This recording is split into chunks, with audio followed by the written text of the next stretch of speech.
ये मैं हूँ और मेरा नाम मीशू है। मैं एक विलेजर गर्ल हूँ। मेरा सारा दिन मछलियाँ पकड़ने में गुजर जाता है। भले मैं आम सी लड़की हूँ पर मैं हर वक्त खुश रहती हूँ। मेरे बहुत सारे फ्रेंड्स हैं पर सब के सब कामचोर हैं। वो अपना काम मुझे पकड़ा के भाग जाते हैं। मेरा एक हैंडसम फियांसे भी है जिसका नाम आलू चैन है। गांव की सारी छोकरियां इस आलू मियां पे फिदा हैं। उनमें से एक मैं भी हूँ। दोनों मिलते हैं। आलू चैन उससे कहता है कि मैं शादी कर रहा हूँ। ये बात सुन के मीशू शर्मा जाती है और कहने लगती है कि मैं अभी इसके लिए तैयार नहीं हूँ। आलू चैन कहता है कि लड़की, तुमसे कौन शादी कर रहा है? वो रही मेरी होने वाली बीवी। उसके अब्बा जी फैक्ट्री में डायरेक्टर हैं। ये खतरनाक बात सुन के मीशू का तो दिल ही टूट जाता है। हाय, इस बेचारे पे तो गम का पहाड़ टूट पड़ा। पर दूसरी तरफ हम देखते हैं एक हैंडसम बॉय को जिसका नाम मू चैन है। ये बंदा तो जल्द ही जियांग ग्रुप का सीईओ बनने वाला है। लेकिन इसका एक छोटा भाई भी है जिसकी हमेशा से ख्वाहिश रही है कि वो जियांग ग्रुप पे कब्जा करे।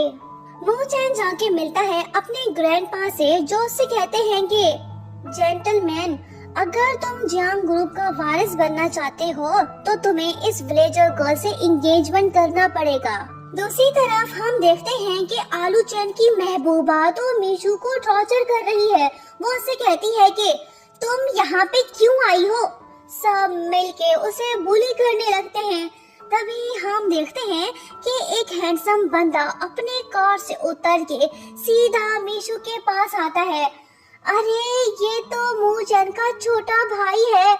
मतलब कि इसे पता चल गया है कि अगर जियांग ग्रुप का वारिस बनना है तो इसे इस लड़की को पटाना होगा। ओह नो, मू चैन भी यहाँ पे पहुँच गया है।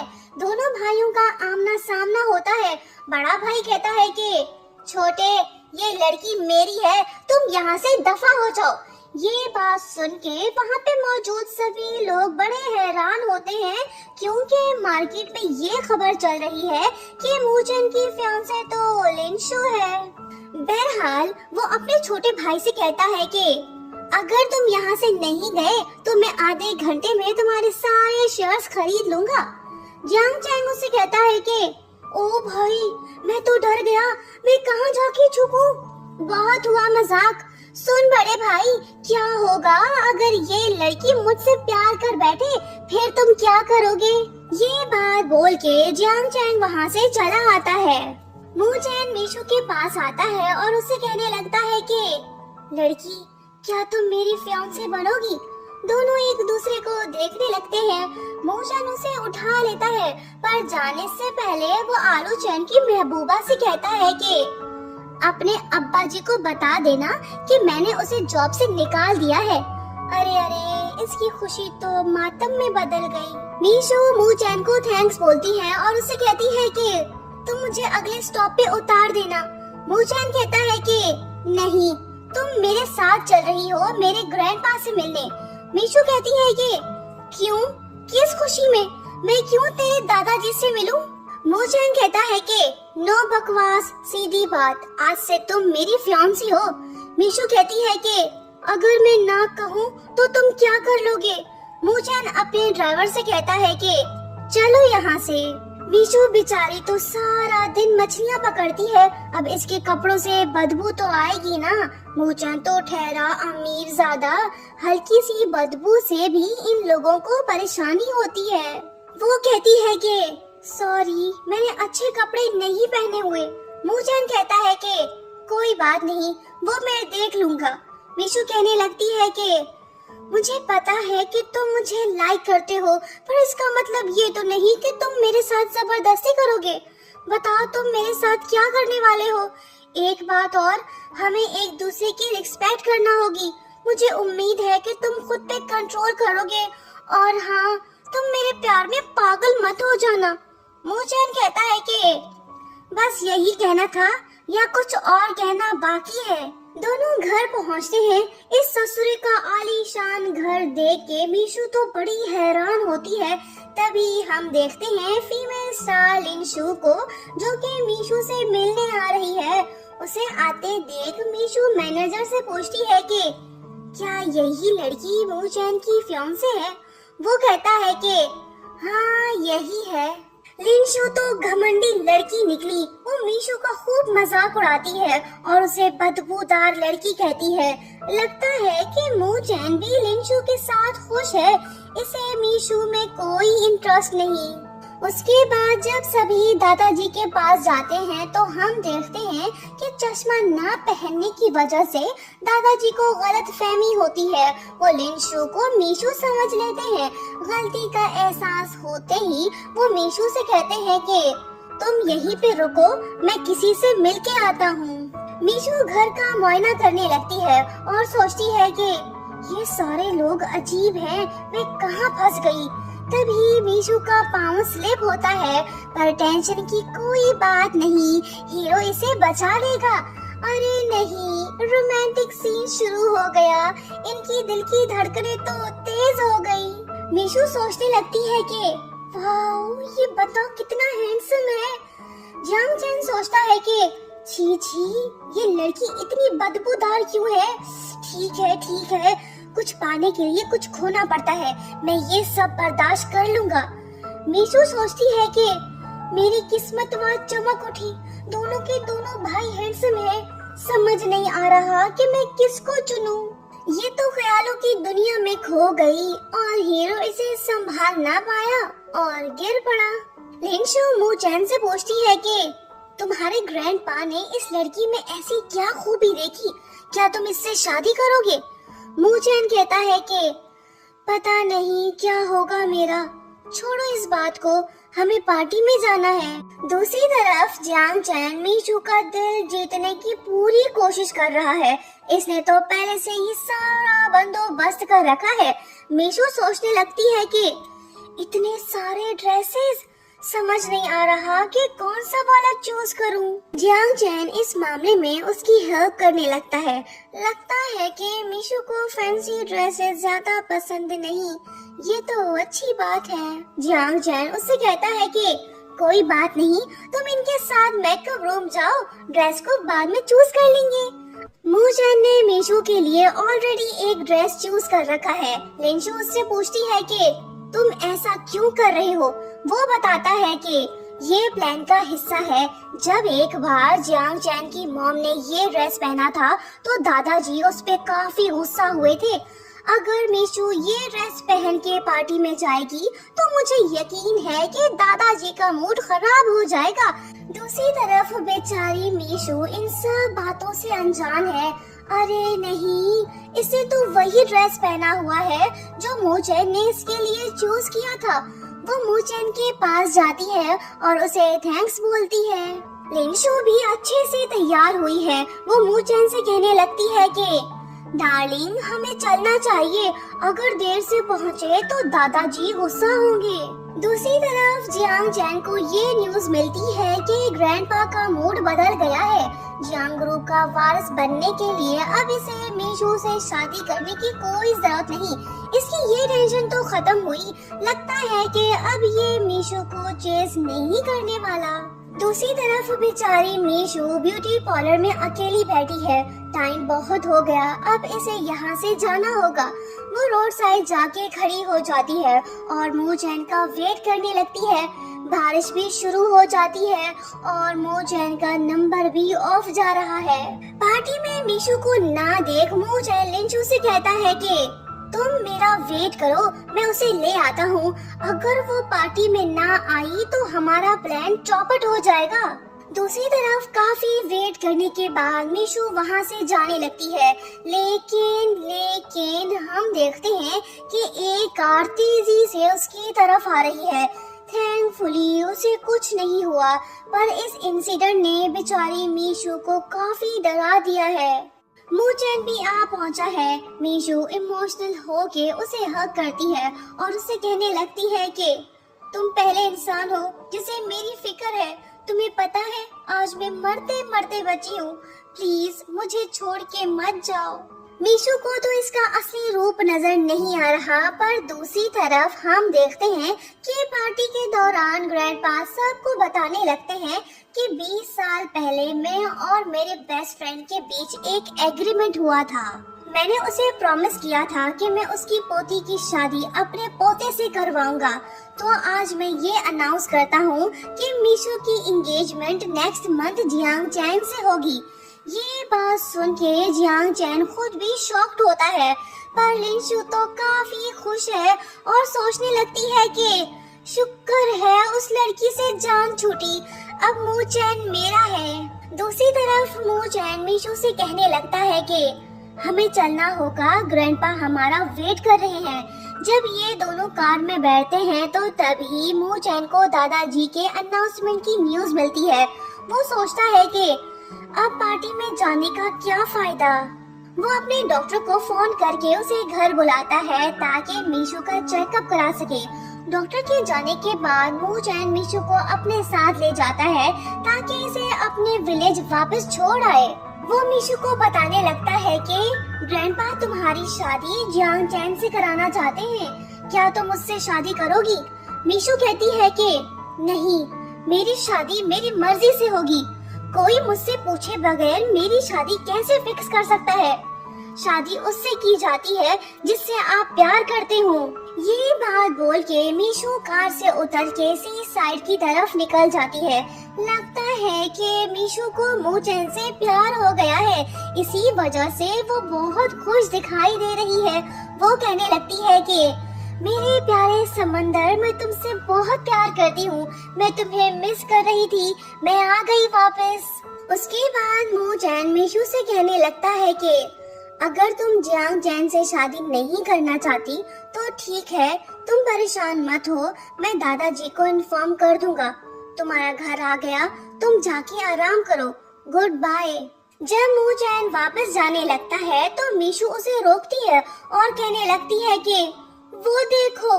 मैनेजर हान मीशू को बताने लगते हैं कि मास्टर जियांग के हुक्म पे हम लोग तुम्हारे पुराने घर की जगह एक नया आलीशान घर बना रहे हैं। ये उनकी तरफ से एक छोटा सा तोहफा समझ लो। ये बात सुनते ही मीशू सदमे में चली जाती है। अरे ये तो बेहोश हो गई। मू चैन अपने दादाजी से जाके मिलता है और उससे कहने लगता है कि आपने उस बेचारी के घर को क्यों बुलडोज कराया, अब वो कहाँ पे रहेगी? दादाजी जवाब देते हैं कि ऑफ कोर्स वो यहाँ पे रहेगी। मू चैन पूछता है कि आप उसे फोर्स क्यों कर रहे हो, आप हमेशा से ऐसा करते आए हो, उस लड़की को आप सुकून से रहने क्यों नहीं दे रहे, वो विलेज लाइफ में खुश है। दादाजी कहते हैं कि मैंने उसके पेरेंट्स से प्रॉमिस किया है, वो मैं निभा के रहूंगा। मू चैन दादाजी से बहस नहीं करना चाहता, वो वहाँ से चला आता है। मैनेजर हान मीशू को उसके रूम में ले जाते हैं। इसका मतलब तो ये हुआ ना कि अब वो यहीं पे रहने वाली है। मीशू सोचने लगती है कि हाय, ये रूम तो काफी बड़ा है, यहाँ पे हर चीज मौजूद है, अब से मेरी लाइफ तो प्रिंसेस जैसी हो गई है, इससे ज्यादा अच्छा और क्या होगा। तभी अचानक से जियांग चैन वहाँ पे आ टपकता है और वो मीशू को फोर्स करने लगता है। कुछ टाइम पहले की बात है जब दोनों भाई वारिस बनने के लिए मीशू के पीछे पड़े थे, लेकिन जब इनको पता चला कि उसे शादी करना जरूरी नहीं तो इन भाई लोगों का मूड ही बदल गया। अब ये मीशू को इग्नोर कर रहे हैं। जियांग चैन मीशू को वार्न करते हुए कहता है कि बेहतर होगा तुम खुद यहाँ से चली जाओ, नहीं तो मैं तुम्हारा जीना दुश्वार कर दूंगा। बेचारे मीशू तो डर सी गई है, उसे समझ नहीं आ रहा कि अब वो क्या करे। उसी रात जब मीशू डिनर करने आती है तो दादाजी उससे कहते हैं कि तुम जियांग चैन के पास आके बैठ जाओ, पर मीशू तो इसके साथ बिल्कुल भी नहीं बैठना चाहती। वो मू चैन के साथ जाके बैठ जाती है और गलती से पेप्सी कोला पी के टपक पड़ती है। दादाजी जियांग चैन से कहते हैं कि बेटा इसे अपने रूम ले जाओ। ये बात सुनने की देर थी कि मदहोश मीशू फौरन से होश में आके कहने लगती है कि नहीं दादाजी, मैं खुद ही चली जाऊंगी। ओहो, आज का दिन ही खराब है। मीशू फिर से गलती कर बैठी है। वो मूचैन के रूम में जाके सो जाती है। वो उसे उठा के बाहर फेंकता है। बस बहुत हो गया, अब मैं यहाँ पे 1 मिनट नहीं रुकने वाली। मैनेजर हान उससे कहते हैं कि लड़की, तुम कहाँ जाके रहोगी? क्या तुम रेंट अफोर्ड कर पाओगी? हाँ, बात तो सही की इसने, मुझे यहीं पे रहना होगा। लेकिन शरारती जियांग चैन इसे सुकून से रहने थोड़ी देगा। इसने तो इस बेचारी को मेड बना दिया है। घर की सफाई, झाड़ू पोछा लगाना और दूसरे काम वो इससे ऐसे ही करवा रहा है जैसे ये उसकी नौकरानी हो। मीशू सोचती है कि मैं कैसे इस गधे से अपनी जान छुड़ाऊं। आइडिया, मुझे कुछ ऐसा करना होगा जिससे इसे लगे कि मैं एक अच्छी लड़की नहीं हूँ। प्लान के मुताबिक मीशू जियांग चैन की डेली रूटीन को नोट करने लगती है। अब बस उसे सही वक्त का इंतजार है। एक रात वो जानबूझ के पेप्सी कोला पी के टपक जाती है। तभी वहाँ पे मूचैन आता है, पर मीशू इसे जियांग चैन समझ लेती है और क्रेजी हरकतें करने लगती है। मूचैन उससे कहता है कि ओए लड़की, होश में आओ, ये मैं हूँ, वो नहीं। बहुत हो गया, अब यहाँ से दफा हो जाओ। लगता है कि मीशू की इस हरकत ने मूचैन के दिल को बेचैन कर दिया है। इसकी तो नींद हराम हो गई। ये सोचने लगता है कि मुझ जैसे हैंडसम को छोड़ के वो लड़की मेरे भाई के पीछे क्यों पड़ी है? मैं जियांग ग्रुप का हकीकी वारिस हूँ। मैं ये सब बर्दाश्त नहीं करूँगा। दूसरी तरफ हम मीशू को टेंशन में देखते हैं। वो सोचने लगती है कि अगर मूचैन ने मेरी उस अजीब हरकत के बारे में किसी को बताया तो मैं किस मुंह से यहाँ पे रह पाऊंगी। नहीं, इससे पहले कि वो सबको बताए, मुझे यहाँ से जाना होगा। मीशू अपना सामान पैक करके घर से भागने की कोशिश करने लगती है। लेकिन तभी जियांग चैन उसे देख लेता है और कहने लगता है कि लड़की, कहाँ जा रही हो और इस बैग में क्या है? क्या तुम चोरी करके भाग रही हो? बैग में तो कुछ नहीं है। तो लड़की, तुम सच में मुझसे शादी नहीं करना चाहती? ये तो अच्छी बात है, तुमने तो मेरा दिल खुश कर दिया। चलो मैं तुम्हें विलेज छोड़ाता हूँ। ये नजारा मूचैन अपनी खिड़की से देख रहा होता है और सोचने लगता है कि मैं क्यों उस मछुआरी लड़की के लिए गुस्सा हो रहा हूँ? मुझे क्या हो गया है? उसके बाद मीशू जियांग चैन के साथ अपने विलेज पहुंचती है।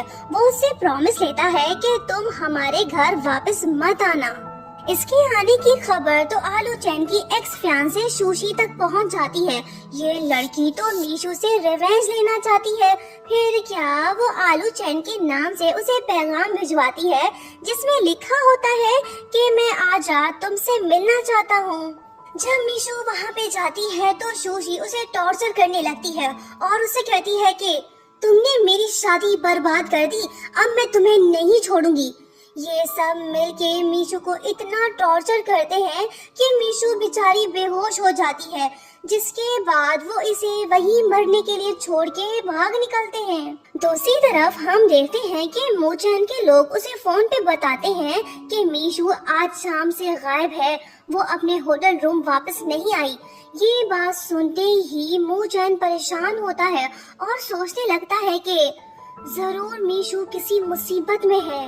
फिर क्या, वो वेयर हाउस पहुँच के मीशू को तलाश करने लगता है। बिलाखिर वो उसे ढूंढ लेता है। मीशू उसे हग करके रोने लगती है और कहती है कि अगर तुम न आते तो मैं मर जाती। मूचैन उसे घर ले आता है। जियांग चैन उससे पूछने लगता है कि इसे क्या हुआ है। वो कहता है कि ये सब तुम्हारी वजह से हुआ है, अगर इसे कुछ हो जाता तो मैं तुम्हें जिंदा नहीं छोड़ता। मीशू को तो तेज बुखार है। मूचैन सारी रात उसे लुक आफ्टर करता है, यहाँ तक कि वो उसके पास ही सो जाता है। सुबह हो गई है। मीशू की तबीयत पहले से काफी बेहतर है। मूचैन का असिस्टेंट उसे बताता है कि विलेज की लड़कियों ने मीशू की ये हालत की है। बॉस, आप हुक्म करें, हम उन्हें सबक सिखाते हैं। मूचैन कहता है कि नहीं, इस मामले को मैं खुद हैंडल कर लूंगा, फिलहाल कुछ करने की जरूरत नहीं। उसके बाद हम देखते हैं कि मीशू नींद से उठती है। थैंकफुली अब उसकी तबीयत सेट हो गई है। मूचैन उससे कहता है कि चलो बाहर वॉक करने चलते हैं, मैं तुम्हें कहीं ले जाना चाहता हूँ। मीशू उसके साथ जाती है। अरे नहीं, ये तो वही वेयर हाउस है जहाँ पे कल रात मीशू को बुली गर्ल्स ने बांध के रखा था। वो उससे पूछती है कि हम यहाँ पे क्यों आए हैं। मूचैन जवाब देता है कि हम उनसे रिवेंज लेने आए हैं। मीशू कहती है कि इसकी कोई जरूरत नहीं। मूचैन कहता है कि कोई तुम्हें बुली करे ये मैं हरगिज बर्दाश्त नहीं करूँगा, तुम चलो मेरे साथ। दोनों वेयर हाउस के अंदर जाते हैं। मूचैन के हुक्म पे उसके लोग इन बुली गर्ल्स के साथ वही कुछ करने लगते हैं जो इन्होंने मीशू के साथ किया था। मीशू मूचैन को रोकने की कोशिश कर रही है। वो उससे रिक्वेस्ट करती है कि प्लीज तुम इनको जाने दो। मूचैन मान जाता है और उन गर्ल्स को वार्न करता है कि अगर आइंदा ऐसी हरकत की तो तुम सब जिंदा नहीं बचोगे। दूसरी तरफ जियान जैन को हम थोड़ा सा परेशान देखते हैं। वो सोचने लगता है कि क्या मीशू मेरी वजह से हर्ट हुई है। ओ, अब मैं समझा, कहीं मेरा भाई मीशू को पसंद तो नहीं करने लगा है। क्या मीशू मेरी सिस्टर इन लॉ बनने वाली है। नहीं, मुझे कुछ करना होगा, मैं दादाजी को नाराज नहीं कर सकता। ये वाला भाई भी अपने बंदों को लेकर घर से निकल पड़ता है। दूसरी तरफ बुली गर्ल्स काफी कोशिशों के बाद खुद को छुड़ा पाती हैं, लेकिन तभी जियांग चैन वहाँ पे आ पहुँचता है। अब इनकी खैर नहीं, असल मारपीट तो अब शुरू होगी। अब इस वाले भाई की बारी इनको मजा चखाने की। खूब मार खाने के बाद बुली गर्ल्स एक दूसरे से कहने लगती हैं कि इससे पहले कि उनकी फैमिली का कोई और बंदा आ जाए, चलो जल्दी से यहाँ से भाग चलते हैं। जब ये सब भाग रही होती हैं तो तभी दादाजी के लोग मैनेजर हान की क़यादत में वहाँ पे आ पहुँचते हैं। अरे नहीं, इनकी तो वाकई में किस्मत खराब है, किनसे पंगा ले लिया, अब ये तीनों नहीं बचने वाली। थैंकफुली मैनेजर हान इनकी हालत पे तरस खाते हैं। वो इन्हें जाने देते हैं, जल्दी से भागो, कहीं दादी अम्मा के लोग भी ना आ जाए मारने। वैसे मूचैन की कोई दादी नहीं, अब ये बात इनको नहीं पता। दूसरी तरफ मीशू मूचैन को थैंक्स बोलती है और उसे बताने लगती है कि विलेज में अक्सर ऐसा होता रहता है, मैं इन हालातों में पली बड़ी हूँ। तुम्हारा बहुत शुक्रिया जो तुमने मुझे ये फील कराया कि कोई है जिसे मेरी फिक्र है। ये बात सुनते ही मूचैन उसे गले लगा लेता है और कहने लगता है कि क्या तुम मुझसे शादी करोगी। चलो दादाजी के पास चलते हैं और उन्हें बताते हैं कि हम एक दूसरे से प्यार करते हैं। ये रोमांटिक बात सुन के मीशू बहुत खुश होती है और सोचने लगती है कि क्या ये लव कन्फेशन है। मूचैन एक बार फिर से उससे पूछता है कि क्या तुम मुझसे शादी करने के लिए तैयार हो। मीशू शर्मा के जवाब देती है कि हाँ मैं करूँगी। लेकिन तभी मूचैन उससे कहने लगता है कि जब मैं जियांग ग्रुप का कंट्रोल संभाल लूंगा तब हम डिवोर्स ले लेंगे। लो जी, ये भाई साहब तो मतलब ही निकले। मीशू की खुशी गम में बदल गई। मूचैन बताता है कि मैं काफी टाइम से इस बारे में सोच रहा था, अब यही बेस्ट वे है, हमें कपल बनने की एक्टिंग करना होगी। क्या तुम मेरा साथ दोगी। अगर तुम्हारी कोई कंडीशन या रिक्वायरमेंट है तो वो मैं पूरा करने के लिए तैयार हूँ। बेचारी मीशू इसे ना तो नहीं बोल सकती क्योंकि मूचैन ने उसकी जान जो बचाई है। वो दुखी दिल के साथ उसे जवाब देती है कि ठीक है, जैसा तुम चाहो। ये बात सुनते ही मूचैन काफी खुश होता है और उससे कहता है कि चलो फिर जल्दी से दादाजी के पास चलते हैं। दुखी मीशू सोचने लगती है कि मुझ जैसे गांव की लड़की को वो भला कैसे पसंद कर सकता है।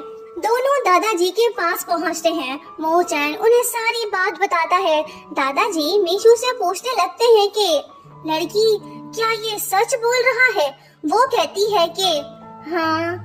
दादाजी कहने लगते हैं कि ठीक है, मुझे सोचने के लिए कुछ टाइम चाहिए। उसके बाद हम देखते हैं कि मू चैन मीशू को एंगेजमेंट गिफ्ट देता है। वाओ, ये ड्रेस तो काफी ब्यूटीफुल है। मीशू शर्मा जाती है। मू चैन उससे कहता है कि मैं बाहर तुम्हारा वेट कर रहा हूँ। दूसरी तरफ हम देखते हैं कि दादाजी मैनेजर हान से कहते हैं कि मुझे लगता है कि मू चैन मेरे साथ फ्रॉड कर रहा है। तुम उन दोनों पे नजर रखो और मुझे रिपोर्ट करते रहो। तीसरी तरफ जब एक्ट्रेस लिन शू को ये न्यूज मिलती है तो वो काफी जेलस होती है और सोचने लगती है कि ये कैसे हो गया। दादाजी ने मैनेजर हान को मू चैन और मीशू की जासूसी पे लगा दिया है। फिर क्या ये बंदा चोरी छुपके से इन दोनों पे नजर रखने लगता है। मीशू को शक हो जाता है। वो मू चैन से कहने लगती है कि हमें कोई फॉलो कर रहा है। वो पूछता है कि कौन है वो बताने लगती है कि वो ही मैनेजर हान। लगता है कि वो मुझे पसंद करने लगे हैं, तभी तो मेरे पीछे पड़े हैं। ये अजीब बात सुन के मू चैन उसे जवाब देता है कि अगर तुम्हें ऐसा लगता है तो फिर ठीक है, जैसा तुम सोचो। इन दोनों को कुछ तो करना होगा जिससे दादाजी को यकीन हो जाए कि ये दोनों सच में एक दूसरे को लाइक करते हैं। उसके बाद मू चैन लिन शू को कॉल करके उसे लंच के लिए इनवाइट करता है, जिसके बाद हम देखते हैं कि लिन शू का मूड सेट हो जाता है। ये लड़की मू चैन से मिलने के लिए बेचैन है। फिर क्या ये फटाफट से तैयार हो के मू चैन के पास पहुंचती है। तभी हम देखते हैं कि मीशू भी इन दोनों के साथ आके बैठ जाती है। लिन शू पूछने लगती है कि ये यहाँ पे क्या कर रही है। मू चैन उसे जवाब देता है कि तुम एक टैलेंटेड एक्ट्रेस हो, हमें तुम्हारी हेल्प चाहिए। फिर क्या लिन शू अपने दिल पे पत्थर रख के इनको डायरेक्टर सुमो के पास ले जाती है, जहाँ पे दोनों रिहर्सल करने लगते हैं। लेकिन जब मीशू का पांव स्लिप होता है तो तभी रोमांटिक सा माहौल बन जाता है। लिन शू समझ जाती है कि मू चैन के दिल में मीशू है, वो नहीं।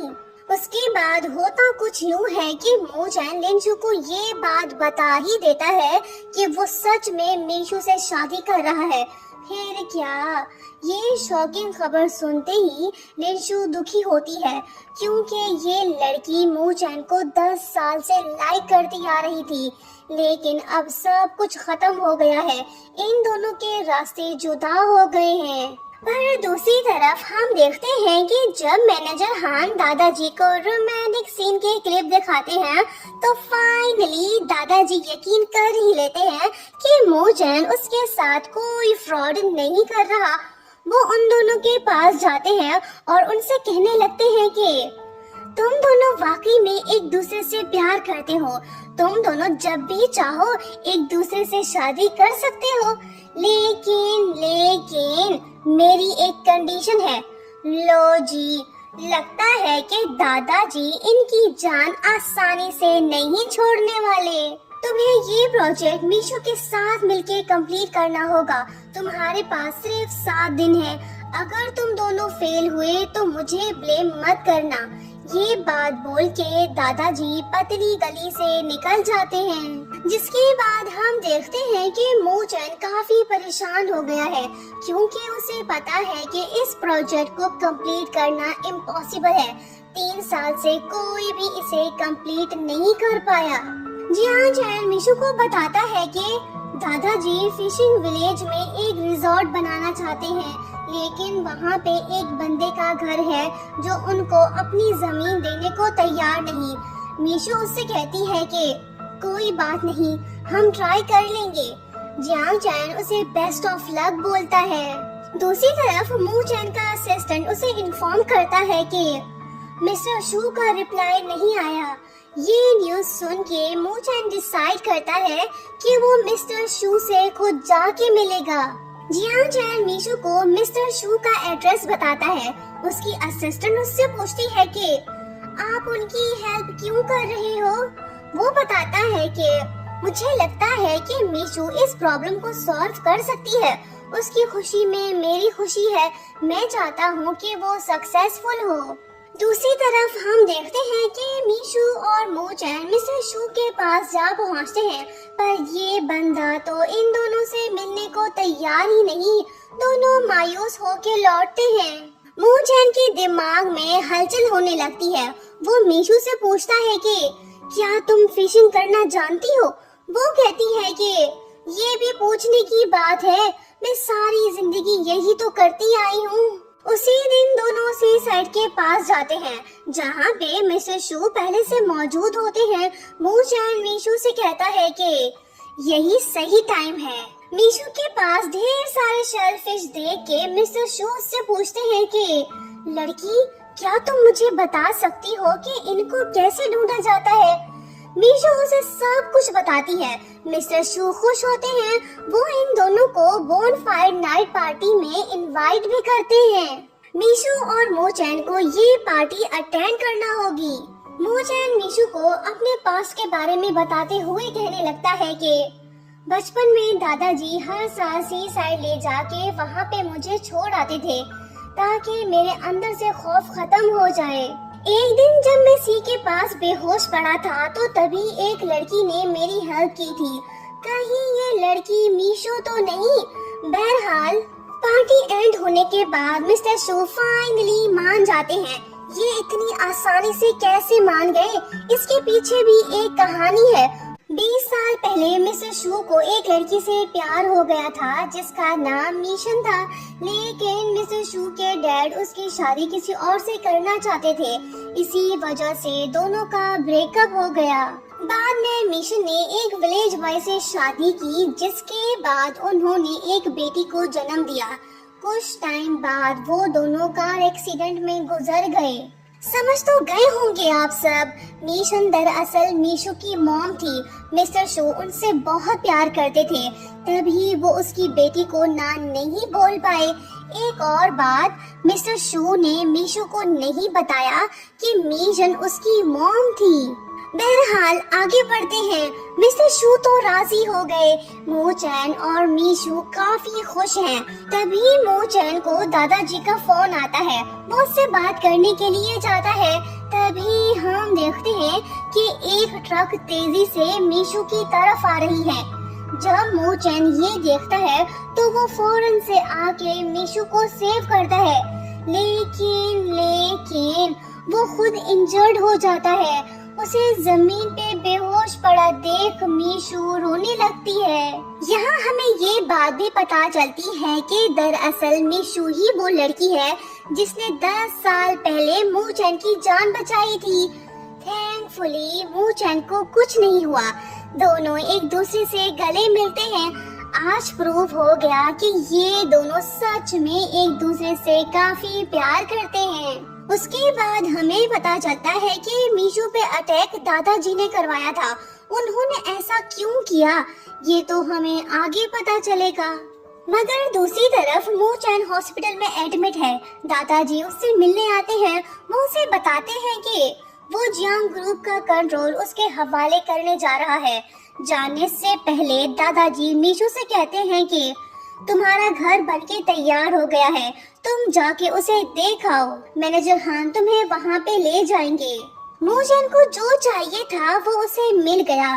फिर क्या, ठीक होने के बाद वो मीशू को अपने साथ ले जाता है ताकि वो वेडिंग ड्रेस पसंद करे। दोनों काफी खुश दिखाई दे रहे हैं।